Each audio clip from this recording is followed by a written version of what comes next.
Bonjour, dans cette vidéo, on va aborder les suites numériques niveau deuxième année secondaire. Commençons par la définition. En maths, une suite est un ensemble de nombres qui se suivent d'une manière logique avec un début mais sans fin. Exemple, la suite 1, 3, 5, 7, 9, ainsi de suite.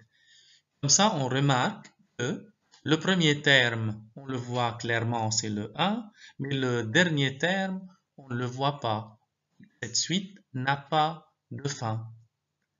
En plus, on trouve une relation entre chaque terme et l'autre. Et ceci en ajoutant 2 à chaque terme, on obtient le terme suivant. Si on passe au deuxième exemple, le premier terme est 5, mais aussi cette suite de nombres n'a pas de fin.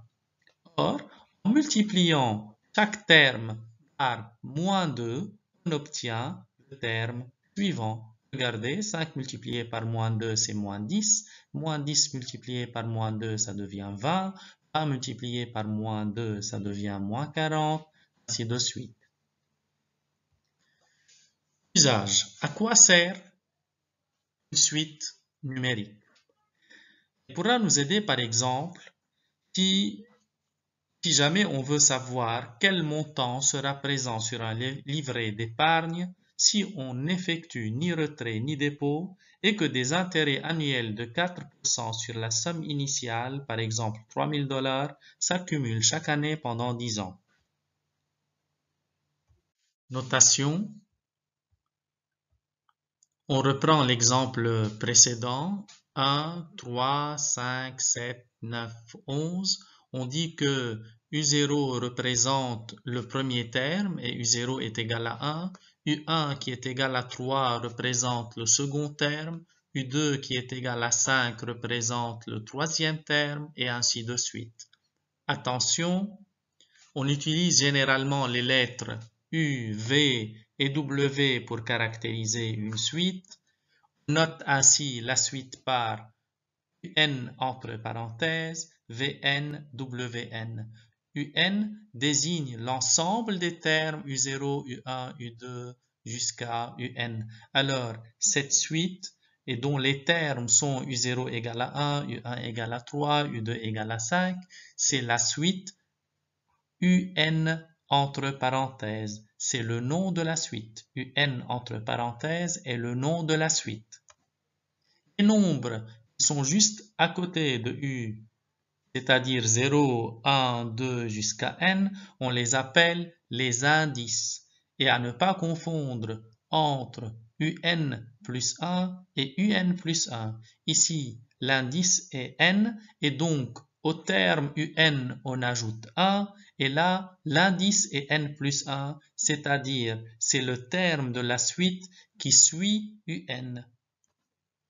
Si le premier terme de la suite est U1, alors UN est le terme de rang n, ou bien le terme général de la suite.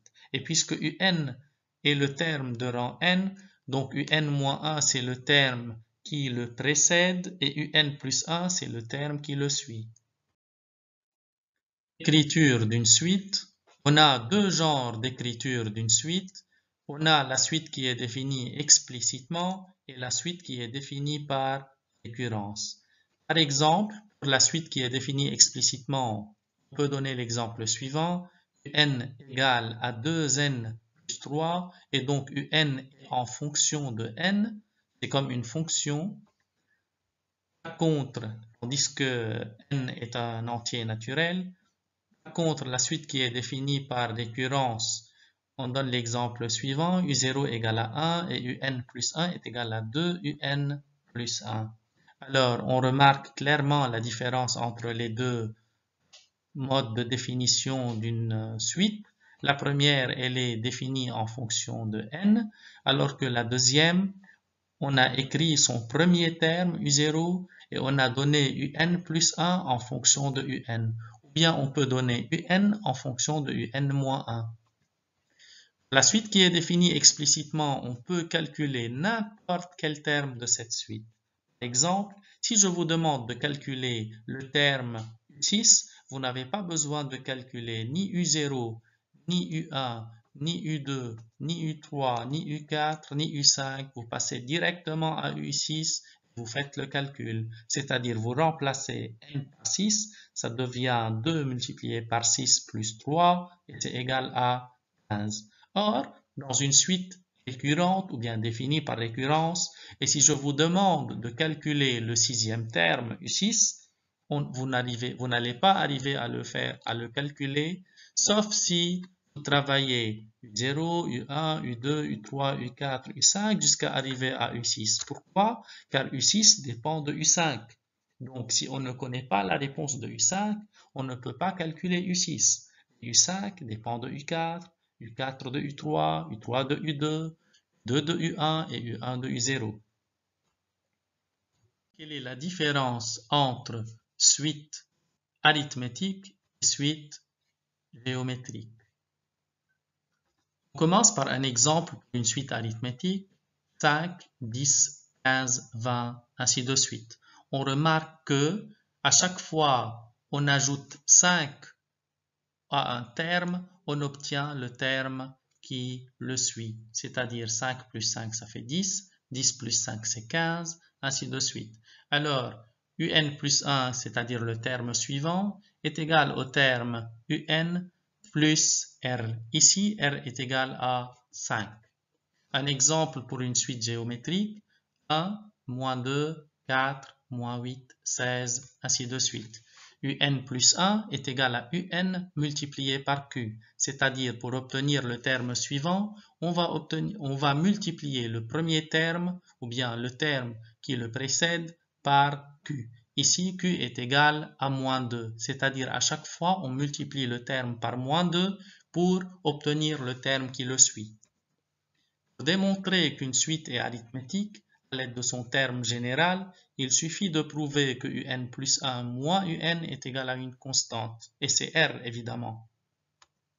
Exemple, si un est égal à n moins 3, vous devez calculer un plus 1, c'est-à-dire vous remplacez n par n plus 1 et vous faites la réduction. La réponse est n moins 2. Et puis vous faites la soustraction de un plus 1 et un. La réponse sera moins 1 et c'est une constante. Puisque la réponse est une constante, elle ne dépend plus de n, donc un est une suite arithmétique de raison r égale à moins 1 et de premier terme u0 égale à moins 3. R s'appelle la raison de la suite arithmétique.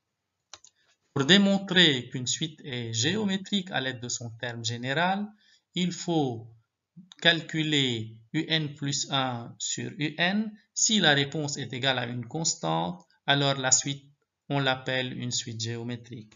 Exemple, si un est égal à 2 fois 3 exposant n, alors un plus 1, c'est 2 fois 3 exposant n plus 1. Donc, un plus 1 divisé par un, en faisant la simplification, la réponse est 3 et c'est une constante. Donc un est une suite géométrique de raison q égale à 3 et de premier terme u0 égale à 2. Q s'appelle la raison de la suite géométrique. À bientôt!